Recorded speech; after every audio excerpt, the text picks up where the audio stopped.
आकाशवाणी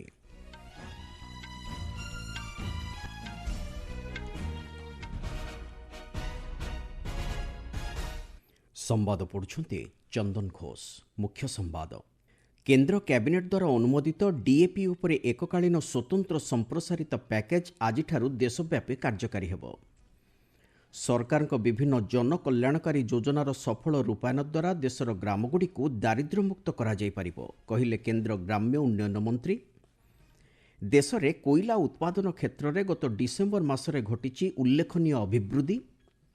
जम्मू काश्मीर और लद्दाखर इतिहास उपरे लिखित एक पुस्तक को आज नुआदिल्ली में लोकार्पण करेंगे स्वराष्ट्रमंत्री। एवं महाराष्ट्र गडचिरोली में गतकाली नूतन वर्षर प्रथम दिन में आत्मसमर्पण कले 11 माओवादी। केंद्र कैबिनेट द्वारा अनुमोदित डाई अमोनियम फॉस्फेट डीएपी उपरे एककालीन स्वतंत्र संप्रसारित पैकेज आजिठारु देशव्यापी लागू हेबो। अन्यादेश पर्यंत एही संप्रसारित पैकेज देशव्यापी कार्यकारी कराजिबो। प्रधानमंत्री नरेंद्र मोदी अध्यक्षतार गतकाली अनुष्ठित कैबिनेट बैठक में डीएपी उपरे टन पिछा 3500 टंका पोषण भित्तिक रिहाती जोगाई दिया प्रस्ताव को अनुमोदन करा जायछि। केंद्र सरकार को एही निष्पत्ति द्वारा कृषकों को सुलभ मूल्य रे निरंतर भावे डीएपी उपलब्ध करा जाय परिबो। एही संप्रसारित स्वतंत्र पैकेज कार्यकारी हेबा द्वारा प्राय 3850 कोटी टंका खर्च हेबो।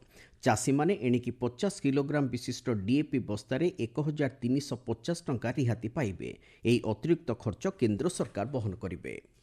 कृषि और कृषक कल्याण मंत्री शिवराज सिंह चौहान कहते नरेंद्र मोदी नेतृत्वाधीन केंद्र सरकार नववर्ष को चाषी उद्देश्य उत्सर्ग करिसेंति। गतकाली नुआदिल्ली में गणमाध्यम को ए संपर्क में सूचना दे श्री चौहान कहते चाषी कल्याण निमंते सरकार 3टी प्रमुख निष्पत्ति नेइछंती। गतकाली अनुष्ठित केंद्र कैबिनेट बैठक में प्रधानमंत्री फसल बीमा योजना और पुनर्गठित पाणीपाग भित्तिक शस्य बीमा को 2025-26 पर्यंत जारी रखा निष्पत्ति नियाଯାଇଛି। एहाछड़ा डीएपी उपरे एककालीन स्वतंत्र अतिरिक्त रिहातीर अवधि को मध्य अन्यादेश पर्यंत संप्रसारण करा जायछि बोली श्री चौहान कहते। केंद्र कृषि मंत्री कहते 2024-25 आर्थिक वर्ष में भारतर कृषि और आनुषंगिक क्षेत्र अभिवृद्धि हार 3.5 ରୁ 4% हेबार आशा करा जाउछि। सेहि भली अण बासुमती धानर व्यवसाय को अधिक सशक्त करबा लागि समवाय मंत्रालय इंडोनेशियार वाणिज्य मंत्रालय सहित एक बुझामणा पत्र स्वाक्षर करिछि।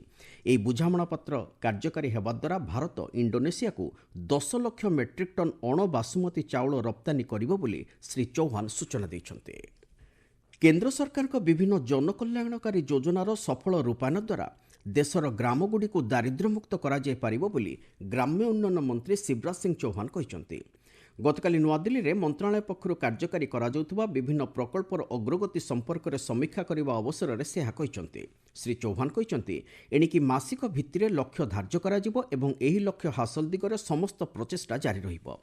भारत को दारिद्र्यमुक्त करने दिगरे प्रधानमंत्री नरेंद्र मोदी को स्वप्न को साकार करने उद्देश्य रे एही प्रचेष्टा एक प्रमुख भूमिका ग्रहण करिबो। से कहते प्रधानमंत्री ग्रामीण आवास योजना अधीन 42 लाख गृह निर्माण कराजिबार लक्ष्य धार्य होइतिबा बेले सेतिमध्यरु 32 लाख गृह लागि मंजूरी प्रदान करा जायछि। एहा छडा गत वर्ष जून रु डिसेम्बर मास मध्यरे 4 लाखरु ऊर्ध्व गृह निर्माण कार्य संपन्न होइछि। अवशिष्ट गृहगुड़िकर निर्माण लागि मंत्रालय पक्षरु आवश्यक पदक्षेप निया जाउछि बोली श्री चौहान कहते। देश में कोयला उत्पादन क्षेत्र में गत डिसेम्बर मासरे उल्लेखनीय अभिवृद्धि घटिछि।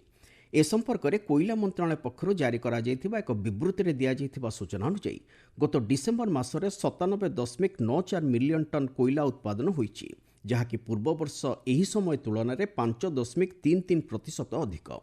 एसहित 2024-25 वर्ष में देश में मोट 726.29 मिलियन टन कोयला उत्पादन होइछि।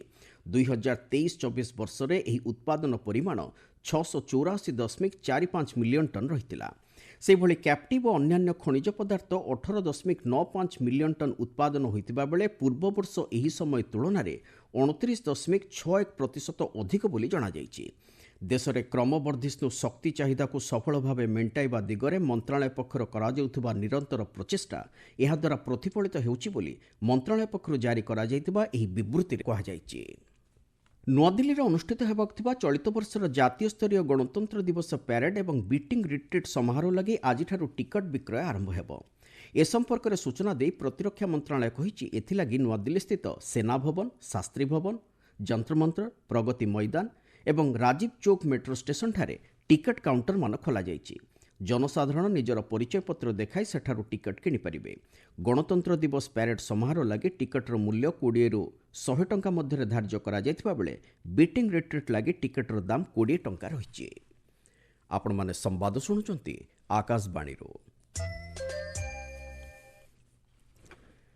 ପ୍ରଧାନମନ୍ତ୍ରୀ ନରେନ୍ଦ୍ର ମୋଦି ପଦ୍ମ ପୁରସ୍କାର ବିଜେତା ତଥା ବିଶିଷ୍ଟ ଉଦ୍ଭିଦ ବିଶେଷଜ୍ଞ ଡକ୍ଟର କେ.ଏସ୍. ମଣିଲାଲଙ୍କ ବିୟୋଗରେ ଗଭୀର ଦୁଃଖ ପ୍ରକାଶ କରିଛନ୍ତି। ଏ ସମ୍ପର୍କରେ ଏକ ବାର୍ତ୍ତା ଦେଇ ଶ୍ରୀ ମୋଦି କହିଛନ୍ତି ଜୀବବିଜ୍ଞାନ କ୍ଷେତ୍ରରେ ଡକ୍ଟର ମଣିଲାଲଙ୍କ ଉଚ୍ଚ ଗବେଷଣା ଆଗାମୀ ପିଢ଼ିର ଜୀବବିଜ୍ଞାନୀ ଓ ଗବେଷକଙ୍କ ଲାଗି ପଥ ପ୍ରଦର୍ଶନ କରିବ। ସ୍ୱରାଷ୍ଟ୍ରମନ୍ତ୍ରୀ ଅମିତ ଶାହା ଆଜି ନୂଆଦିଲ୍ଲୀରେ ଜାମ୍ମୁ କାଶ୍ମୀର ଓ ଲଦାଖ ଉପରେ ଲିଖିତ ଏକ ପୁସ୍ତକ ଉନ୍ମୋଚନ କରିବେ।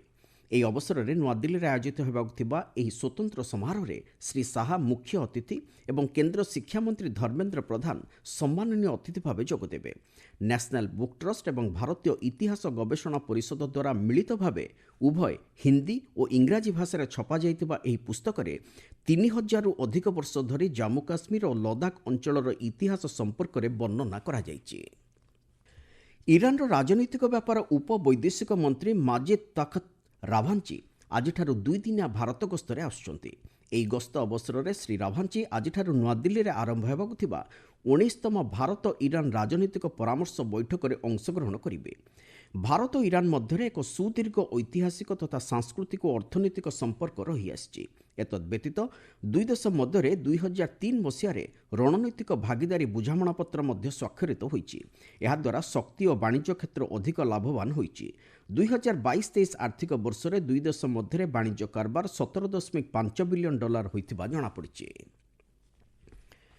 ବୈଦେଶିକ ବ୍ୟାପାର ମନ୍ତ୍ରୀ ଡକ୍ଟର ଏସ୍ ଜୟଶଙ୍କର ଗତକାଲି କାତାରର ପ୍ରଧାନମନ୍ତ୍ରୀ ତଥା ବୈଦେଶିକ ମନ୍ତ୍ରୀ Sheikh Mohammed bin Abdul Rahman bin Jassim Al ଥାନିଙ୍କ ସହିତ ସାକ୍ଷାତ ଆଲୋଚନା କରିଛନ୍ତି। ଗତ ସୋମବାରଠାରୁ କାତାର ଗସ୍ତରେ ଥିବା ଡକ୍ଟର ଜୟଶଙ୍କର ଏହି ଆଲୋଚନା କାଳରେ ଦ୍ୱିପକ୍ଷୀୟ ସହଯୋଗ ସମେତ ବିଭିନ୍ନ ଆଞ୍ଚଳିକ ତଥା ବୈଶ୍ୱିକ ପ୍ରସଙ୍ଗରେ କଥାବାର୍ତ୍ତା କରିଛନ୍ତି।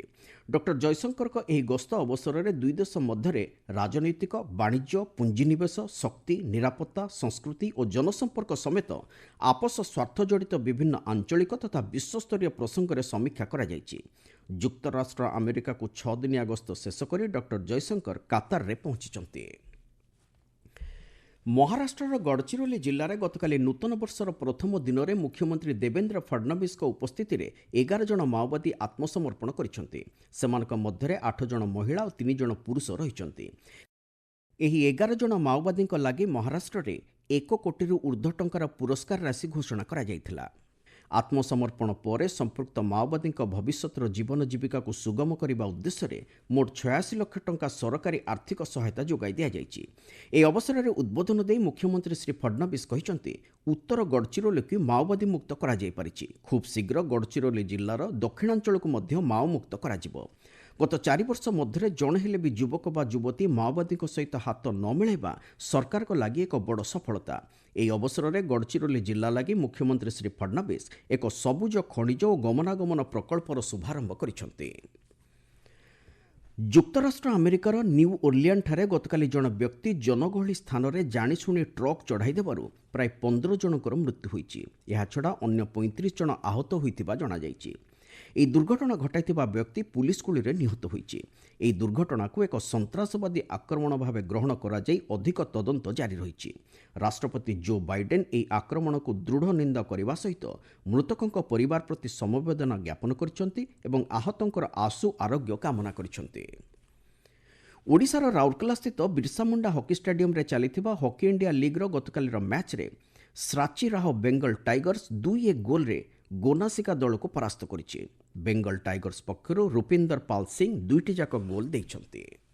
ମୁଖ୍ୟ ସମ୍ବାଦଗୁଡ଼ିକ ପୁଣି ଥରେ। କେନ୍ଦ୍ର କ୍ୟାବିନେଟ୍ ଦ୍ୱାରା ଅନୁମୋଦିତ ଡିଏପି ଉପରେ ଏକକାଳୀନ ସ୍ୱତନ୍ତ୍ର ସମ୍ପ୍ରସାରିତ ପ୍ୟାକେଜ୍ ଆଜିଠାରୁ ଦେଶବ୍ୟାପୀ କାର୍ଯ୍ୟକାରୀ ହେବ। ସରକାରଙ୍କ ବିଭିନ୍ନ ଜନକଲ୍ୟାଣକାରୀ ଯୋଜନାର ସଫଳ ରୂପାୟନ ଦ୍ୱାରା ଦେଶର ଗ୍ରାମଗୁଡ଼ିକୁ ଦାରିଦ୍ର୍ୟମୁକ୍ତ କରାଯାଇପାରିବ କହିଲେ କେନ୍ଦ୍ର ଗ୍ରାମ୍ୟ ଉନ୍ନୟନ ମନ୍ତ୍ରୀ। ଏବଂ ଜାମ୍ମୁ କାଶ୍ମୀର ଓ ଲଦାଖର ଇତିହାସ ଉପରେ ଲିଖିତ ଏକ ପୁସ୍ତକକୁ ଆଜି ନୂଆଦିଲ୍ଲୀରେ ଲୋକାର୍ପଣ କରିବେ ସ୍ୱରାଷ୍ଟ୍ରମନ୍ତ୍ରୀ। ସମ୍ବାଦ ଶେଷ ହେଲା। ଅଧିକ ସମ୍ବାଦ ପାଇଁ ଆପଣମାନେ newsonair.gov.in ୱେବସାଇଟ୍ ଏବଂ ନ୍ୟୁଜ୍ ଅନ୍ ଏୟାର ଆପ୍ରେ ଲଗ୍ଇନ୍ କରିପାରିବେ।